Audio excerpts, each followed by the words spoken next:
Well, hello and welcome to this webinar sponsored by Ministry Pacific. I'm Roy Harriman, your host, and in just a moment, I will introduce our guest, DJ Paxton. This webinar is a free resource of Ministry Pacific, and we provide complimentary webinars, ebooks, consultations to everyone, whether they're clients or not. And the reason we do this is because we want to help you minimize risk so that you can maximize your ministry. We are not insurance agents. We don't work for an insurance company. We are insurance brokers, and we work exclusively on behalf of churches and nonprofit organizations. So while agents work for an insurance company, we get to work for you. And that means we're free to research the market and find out what's best for you, not what's best for us. So we are here to serve. And please take us up on our offer of a free consultation at ministrypacific.com.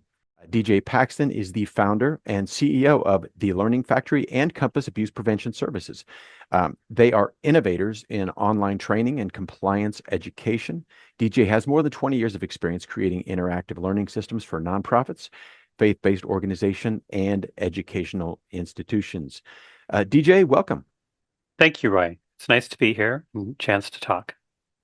Well, we appreciate you sharing. And before we get into our topic, please share anything about Compass Abuse Prevention that will be beneficial to our viewers today as they're hearing you share further insights. Our company was created to help faith-based communities first and foremost, and now we work with nonprofits and schools as well to help put into place effective compliance management programs for the protection of children.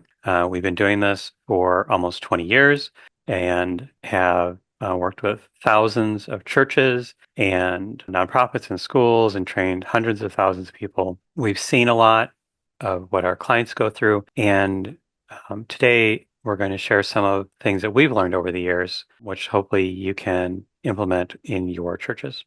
The first question is this. It seems like when it comes to changing behavior, whether it's personal behavior or organizational behavior, 80% of the battle is self-awareness. So for example, if I'm not aware that I have an anger problem, then I'll keep on inappropriately expressing anger, though it's certainly not my intent. But if I become aware of the problem, then all of a sudden new worlds of transformation and possibility open up for me. Do you think there's a parallel here with houses of worship, nonprofit organizations becoming aware of the risk of sexual abuse? Churches, other faith-based organizations, nonprofits, they are committed to doing good in this world. And when we're so focused on doing the right thing and helping people, we can become blind to some of the darker sides of life. So it's not easy for us to acknowledge that there is a problem. The first step in addressing a problem is acknowledging that it exists. Well, for most of us, the problem doesn't actually exist in our organization, but we do have to acknowledge it exists in our society. Whether it's in our church or nonprofit, we have to acknowledge it exists so we can help prevent it coming in, that we don't open the door for it.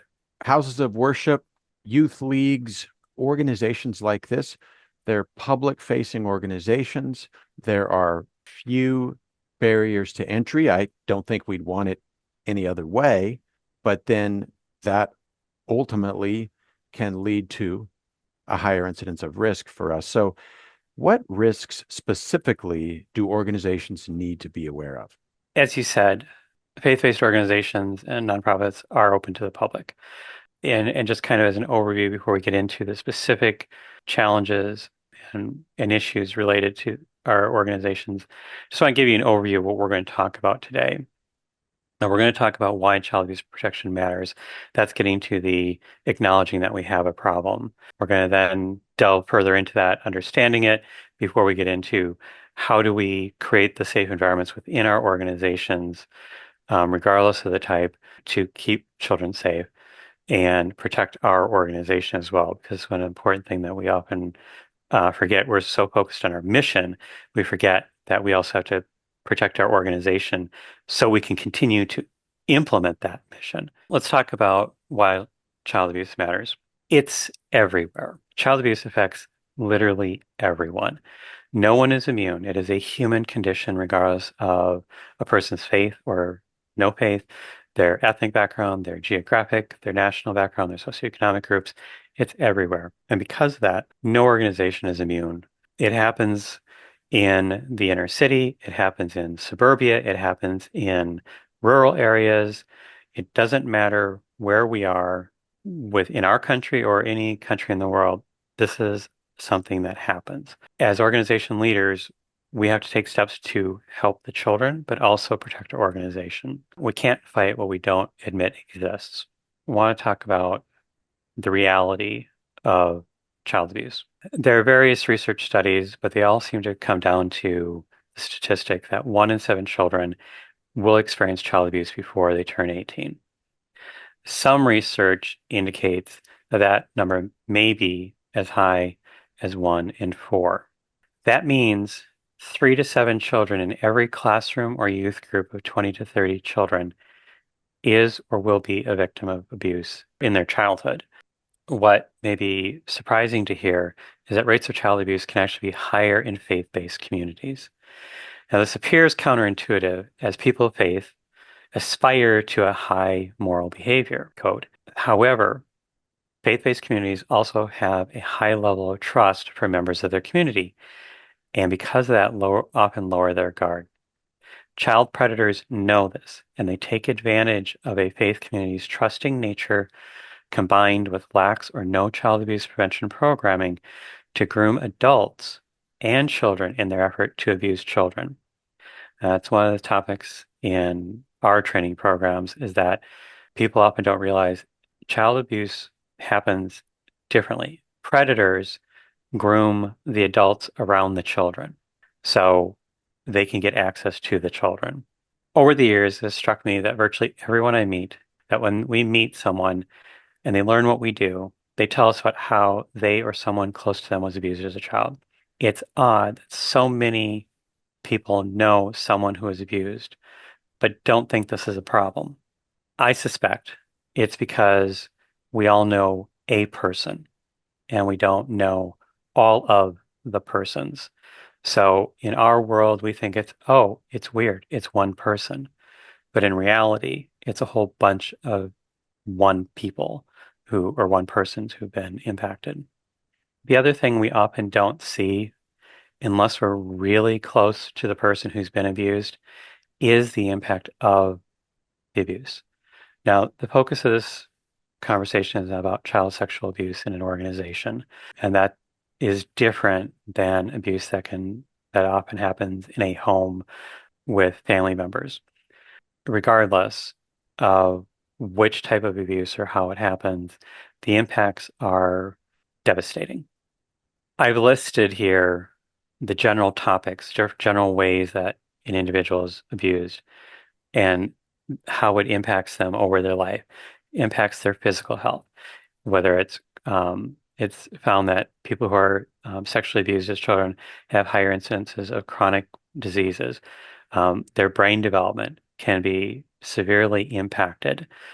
Children's brains are not fully developed, and the trauma from that during childhood impacts their development to the point you'll see that epigenetic is listed, and severe enough trauma can actually modify a person's DNA, and that becomes a generational change physically.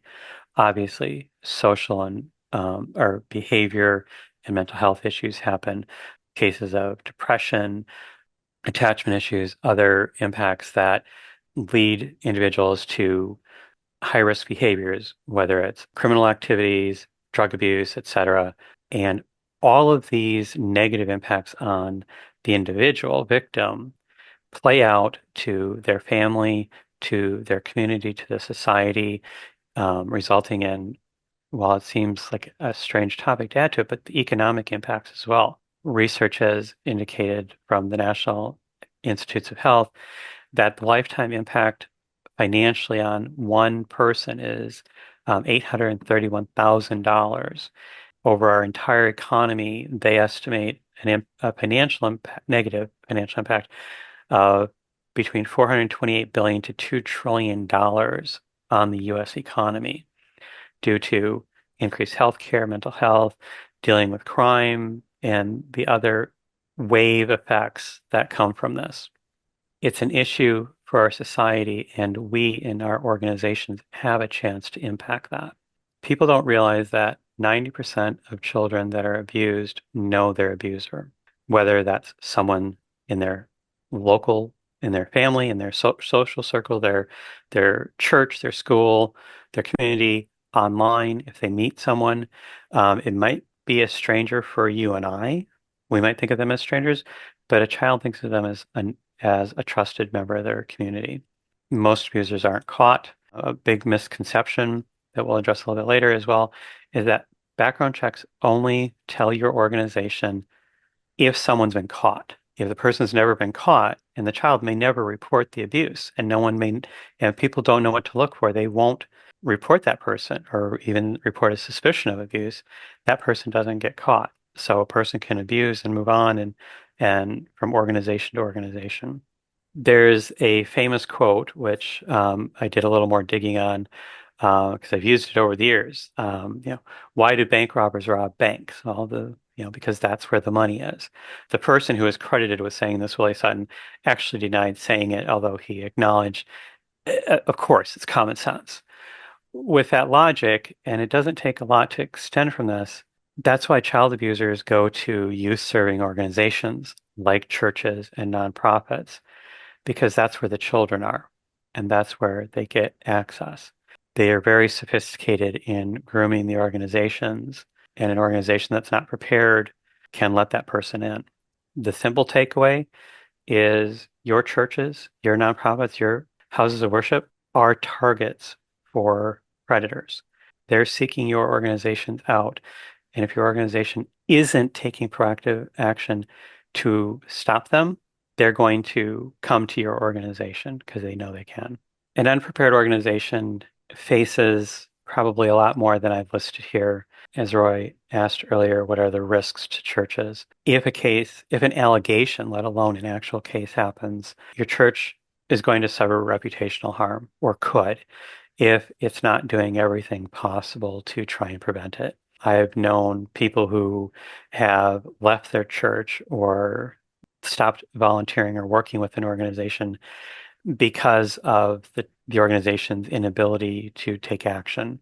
Obviously, financially, lawsuits and judgments are a big problem. If a case happens, if a jury finds for the organization, if the insurance policy doesn't cover it, which we'll address a little bit later as well, and ultimately the closure of your organization and in essence, the inability to fulfill your ministry or your mission. One last thing I want to address before we get into child safety programs, everyone may not be aware of this, is there are a lot of laws, both federally and locally in your state level, that may require you to do something, either as an individual or an organization. And even if they don't require you to do something, as far as prevention, they may require you to report. For example, there are 18 states in the United States that every adult 18 and over is a mandatory reporter. Failure to report can be a range from a misdemeanor to a felony conviction. There are a lot of different laws. Your organization needs to work with legal counsel to know what they are in your area so you can make sure you're in compliance with them.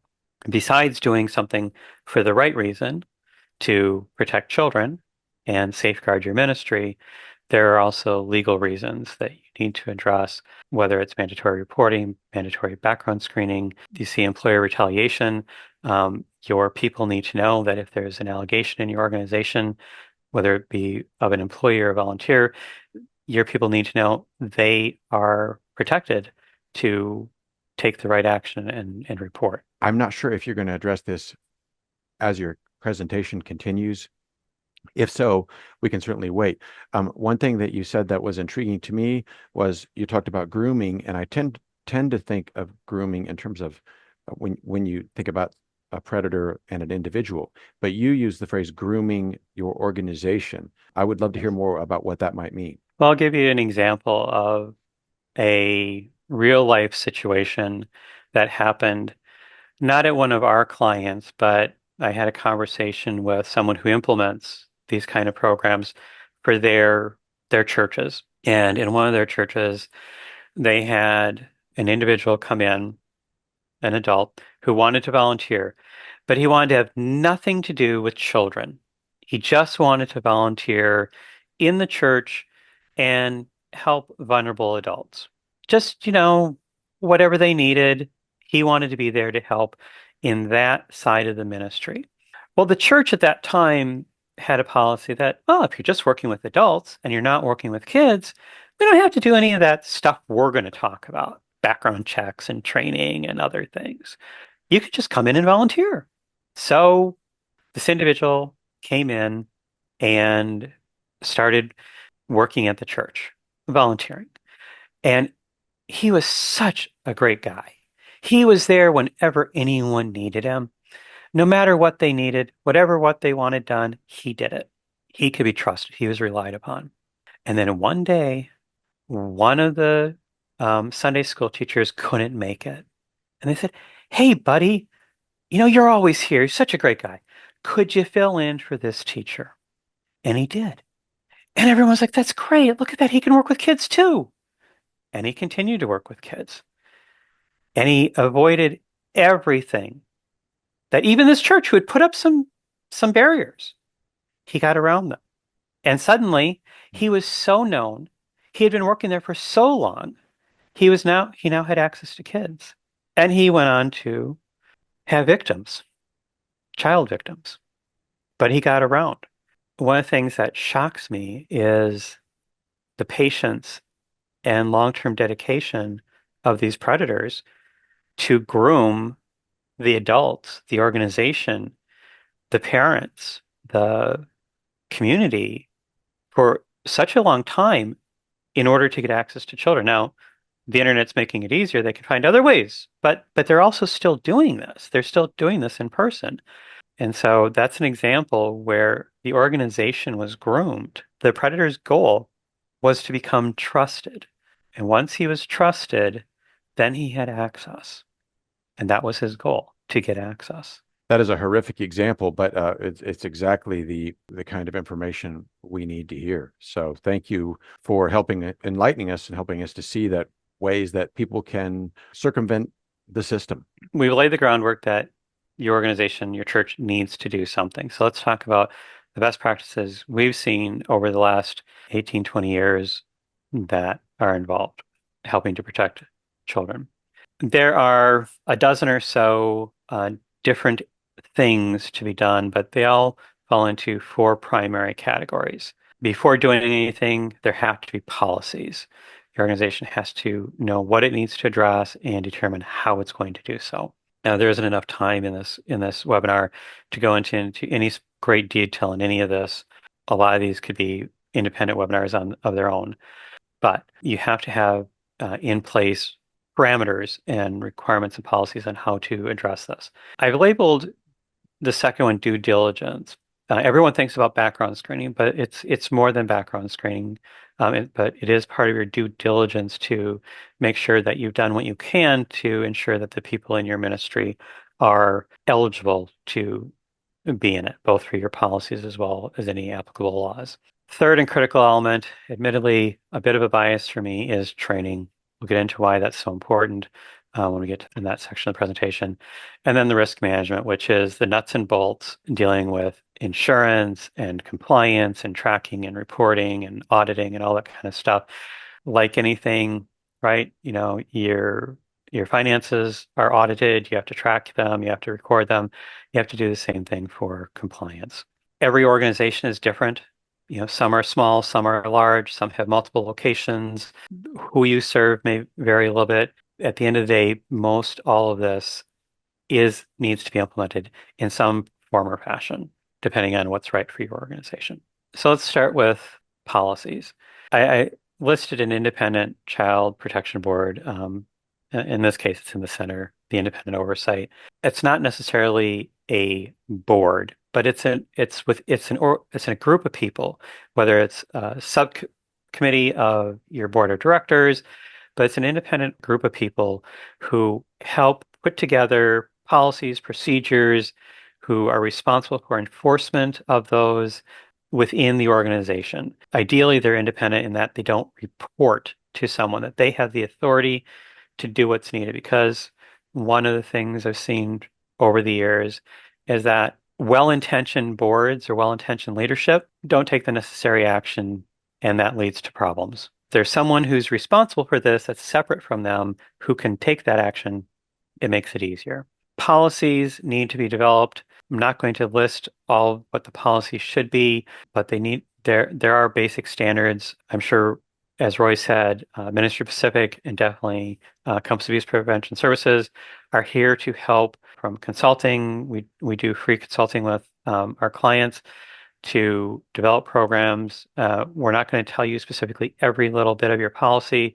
A lot of that has to be thought through and worked out locally with your own board, with your leadership, with your community, and with your legal counsel. But there are definite best practices, one of which is a code of ethical behavior or a code of conduct that lays out to your employees and volunteers expectations. All of this gets to zero tolerance for abuse. Once people understand what to look for, we'll get to in the training. As long as the organization has these policies in places, effectively communicates them, and enforces them, you'll be in a much better position going forward. The topic everyone likes to presume is the only thing they need to do, background checks. As I alluded to earlier, background checks are absolutely critical and also inconclusive.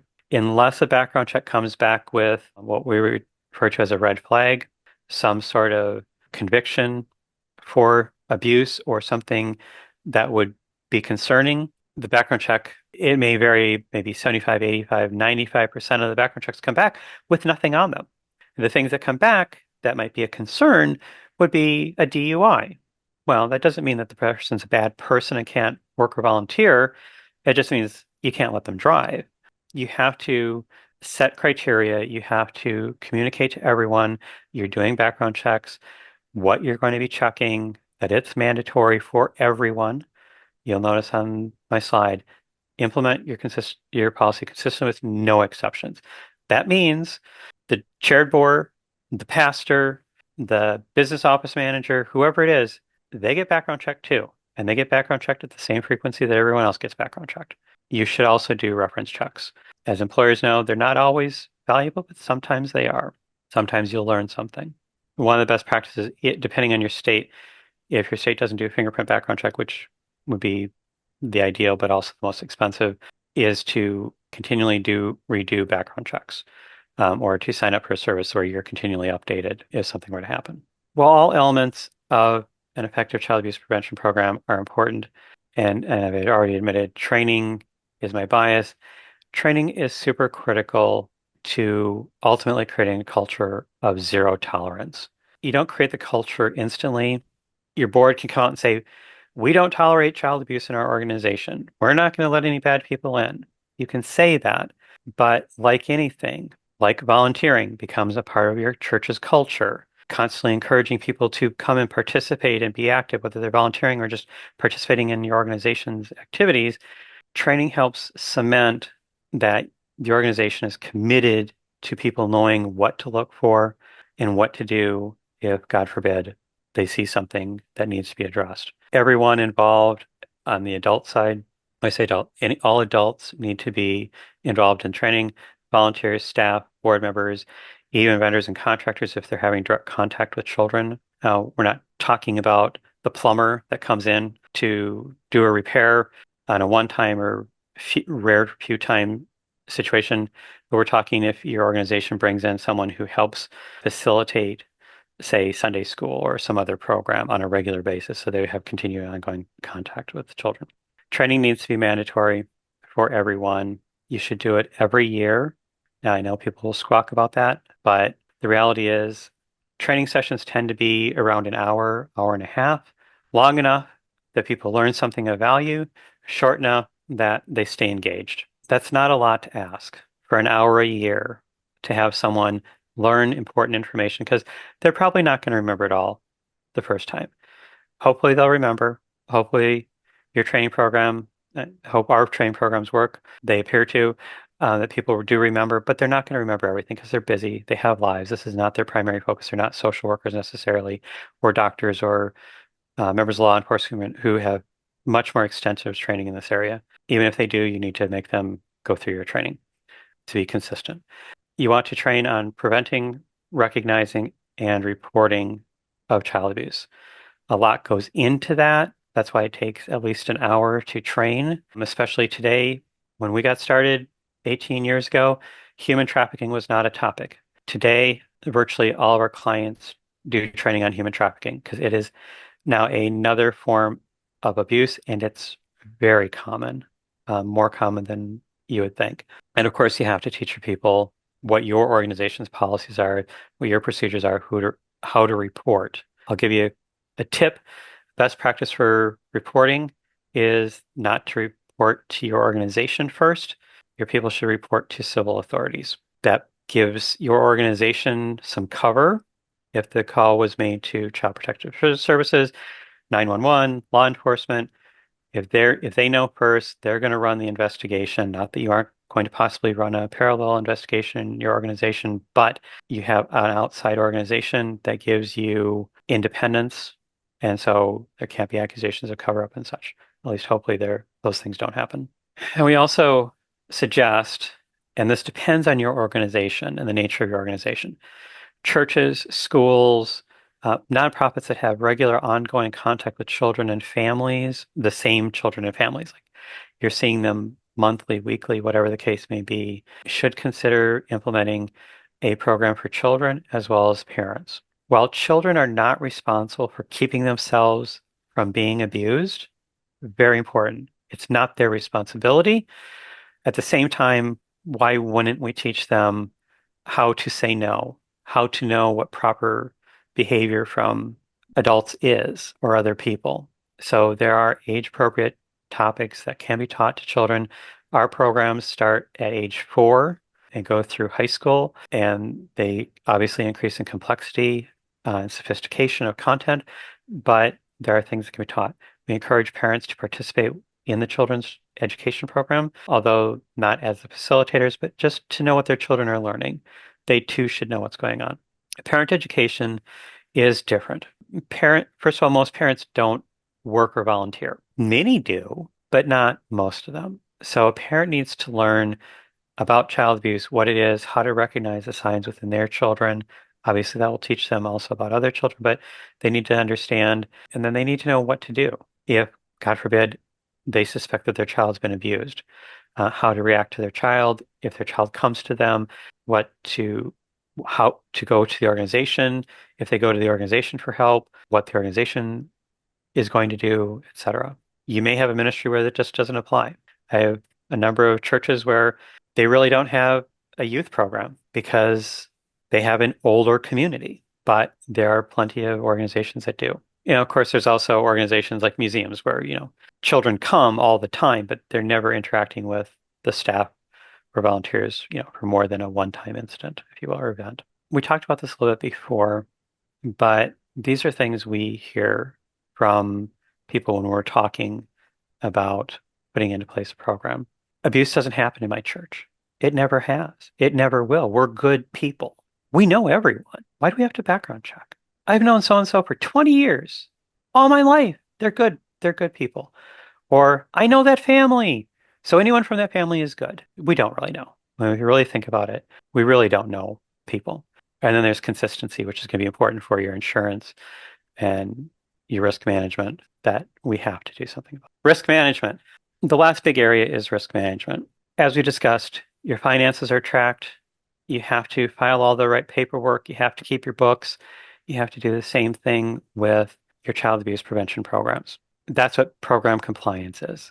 You need someone in your organization who is, while it's probably not their only job, unless your church is big enough to have a dedicated person, whether it be part-time or full-time. In most churches and nonprofits, this is a responsibility that's added to the HR director, the business manager, the person in charge of youth ministry, someone not necessarily the leader of the organization, but someone in a middle management level, if you will, who is going to manage, who's going to document all the trainings, who's going to process all the background checks, who's going to make sure all the T's are crossed and all the I's dotted, that everything that needs to be done for every person is done, and that every person has done and has passed, if you will, has a good background check, has completed their training, has a good reference check, everything is good, so they're eligible.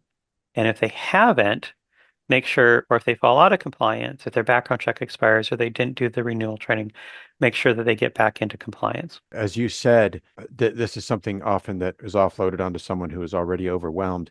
And one great resource can be volunteers who are administratively gifted. And often people who have administrative and detail-oriented skills, they struggle to find a place of service in the church.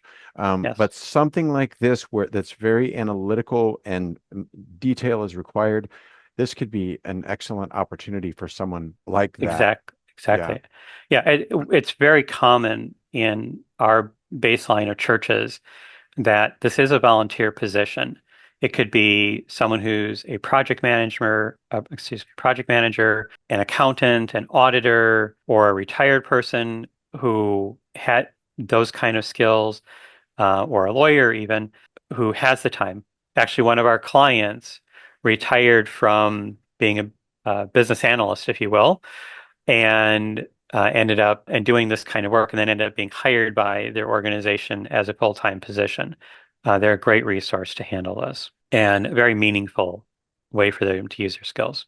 Your organization needs to be audited internally and by an external organization, whether that be a law firm or an accounting firm or some kind of organization like that, just to ensure that if, again, God forbid, something happens, you can demonstrate to your insurance company, to the courts, if it should get to that point, or to a mediator, that everything was done. Yes, maybe something bad did happen, but there was nothing else you could have done.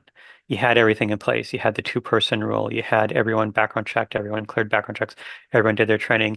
Everything, all the rules were followed. Yeah, I'd like to say that that means no one's going to get through, but it unfortunately happens. Insurance is a critical element of your risk management program.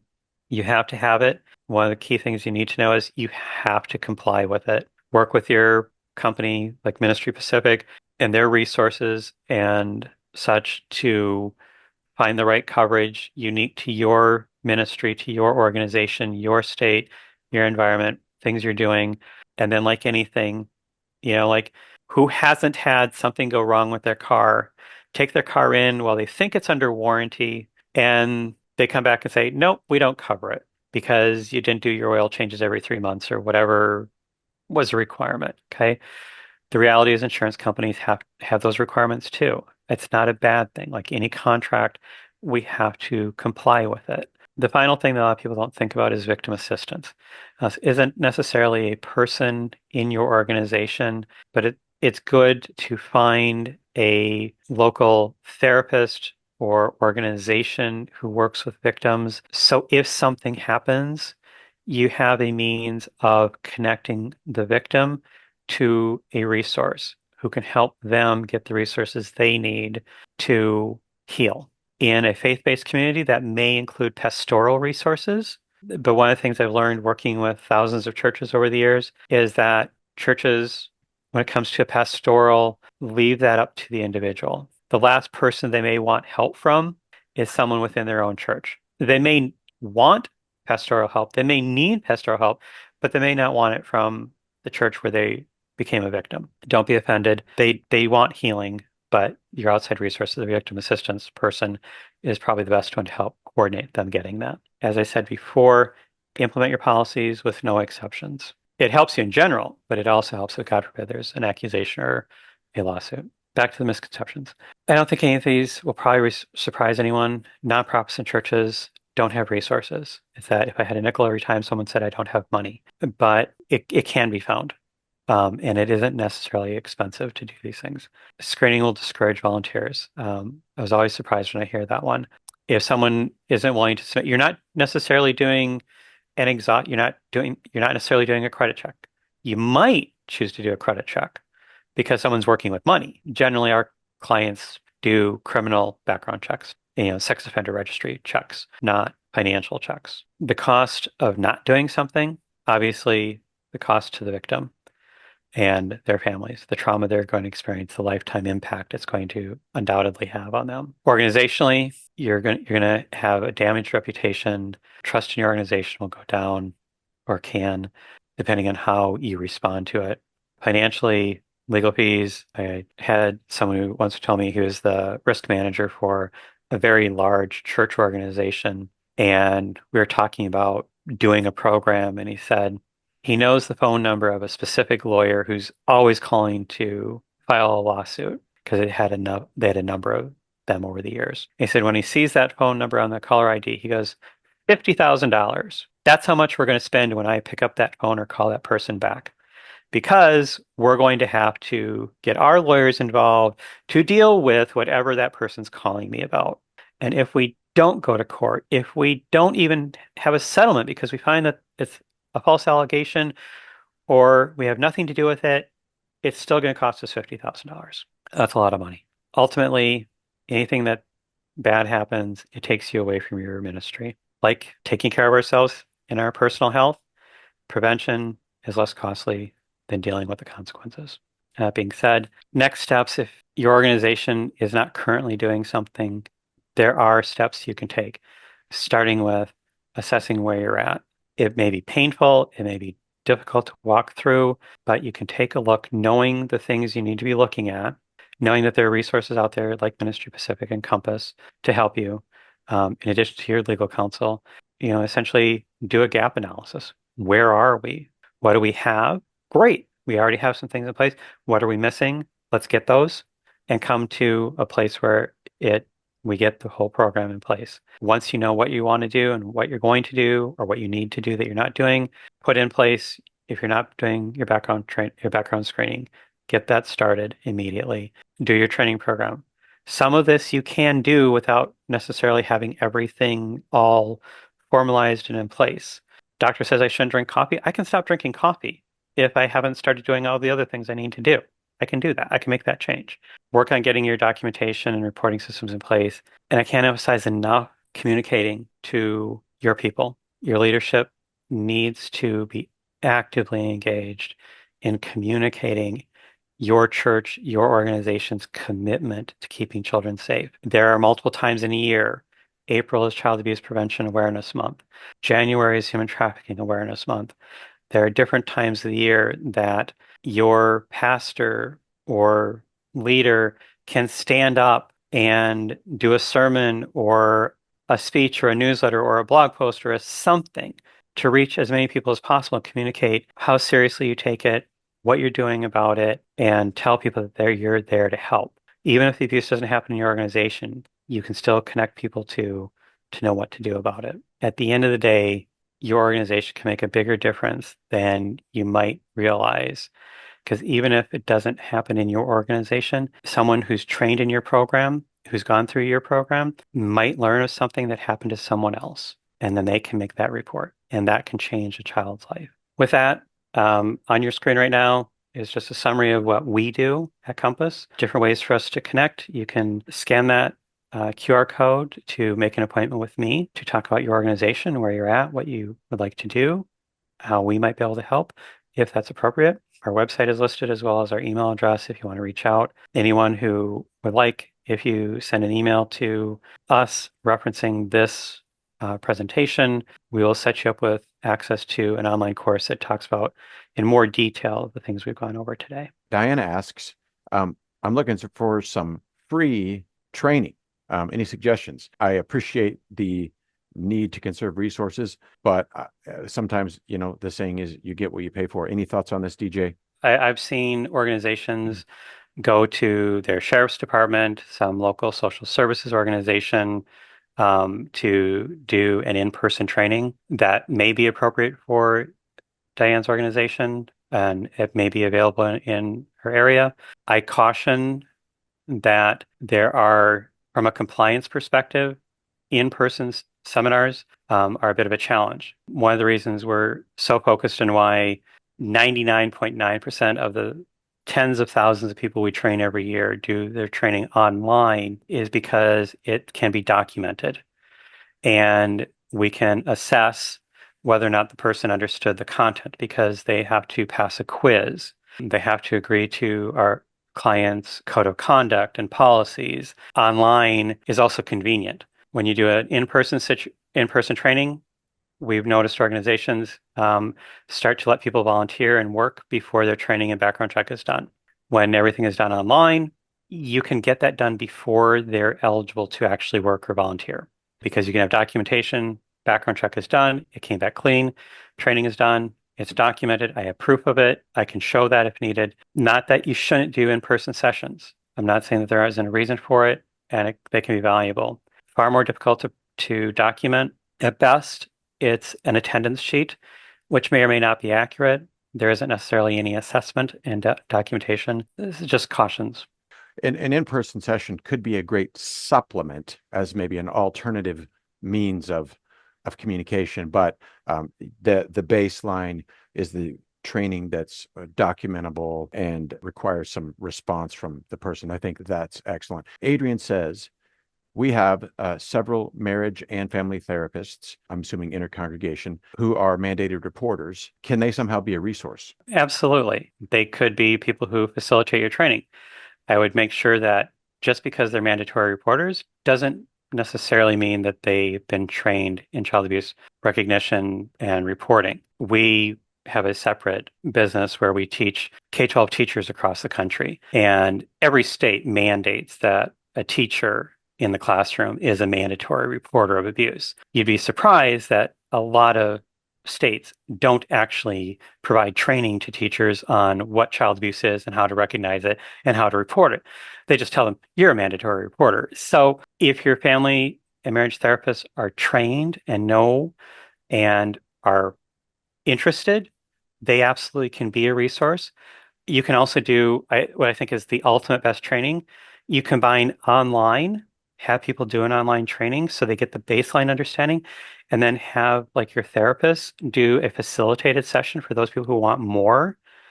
So you get your documentation, you've got all the things, basics you want to make sure are covered, but then let the therapist do a facilitated in-person session where they're taking the discussion deeper now that everyone's on the same page. They're not spending their time presenting the basics. They're working on, oh, well, so what would I do here? How does that play out in my church? Obviously, the training for volunteers, you are a key provider of that. Do you have any training for leaders of volunteers who need to not only know the baseline, but perhaps how to help others succeed? On the topic of the basics, we have a basic training program that virtually all of our clients use as the foundation. We have a number of clients that also drill down deeper. So in the baseline training, we're going to cover a lot of different topics at a high level, enough to create awareness and understanding, but not, for example, diving deep into, we have a suicide prevention course. We have a technology safety course that talks about technology, which it's actually our longest course because there's so much technology in everyone's lives today. We have a human trafficking course. We have a course just on boundaries and behaviors. We do provide content that allows either the average employee or volunteer to get a deeper understanding of these topics, or can be used by the leadership so that they have the stronger knowledge. That being said, we do offer both faith-based and secular versions of our workplace harassment training, or in essence, peer-to-peer abuse. We do have a version for leadership and supervisors that's different for everyone in the organization. And I think what you said, DJ, follows what you've communicated throughout this webinar, and that is set the bar high. Don't look for what's the minimal we can do or who can we exempt from this, but who can we include? How can we include as many people as possible? And the more people that are involved and have gone through the training and gone through the background checks, the more that culture of safety can emerge. Would you agree? Absolutely. Unfortunately, there isn't a level of an organization that is exempt from someone doing something bad. There have been plenty of very high profile cases we've all heard about in the news over the years. Actually, quite often it is a person in position of power because that power grants access and it often grants reputational immunity, if you will. So everyone needs to be fully on board and it's an important message for pastors and board members to communicate. We're part of it. We have the same requirements as you. We do the background check, we do the training just like you. We're not exempt, we're not better than you, we're not above reproach. We're all in this together. The strong message, and the congregation will appreciate it. That is the approach to take. We are out of time. I want to thank DJ for sharing excellent insights today, sobering, excellent, practical. Please follow up with him at Compass Abuse Prevention Services. Set up a consultation with him, whether you're just getting started or you have a good thing that you want to make better. And don't let this webinar be the end of the conversation. Please let it be the beginning. All right. I want to thank you, DJ, and thank everyone else for joining us today. And you have a wonderful day. Thanks so much, DJ.